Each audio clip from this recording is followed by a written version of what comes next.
Welcome to బీజీఎన్ Telugu. మారుతోన్న కాలంతో పాటు నేరాల తీరు కూడా మారుతోంది.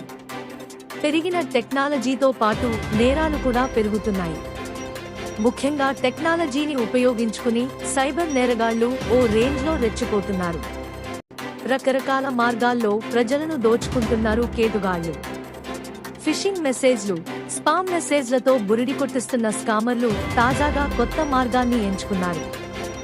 సెలబ్రిటీల పేరుతో ప్రజలను దోచుకుంటున్నారు. ఈ క్రమంలోనే తాజాగా ఓ కొత్త మోసం వెలుగులోకి వచ్చింది. ప్రముఖ క్రికెటర్ మహేంద్ర సింగ్ ధోనీ పేరుతో ఇప్పుడు కొత్త స్కామ్ కు తెర తీశారు కేటుగాళ్లు. ఈ విషయమై డిపార్ట్మెంట్ ఆఫ్ టెలిగ్రామ్ ఇండియా కీలక ప్రకటన చేసింది.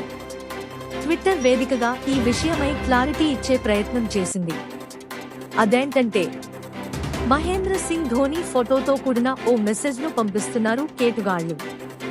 ఇందులో నేను ధోనీ, నేను రాంచీ శివారులో ఉన్నాను, అనుకోని పరిస్థితుల్లో నా వాలెట్లో డబ్బులు లేవు. Thanks for watching బీజీఎన్ Telugu.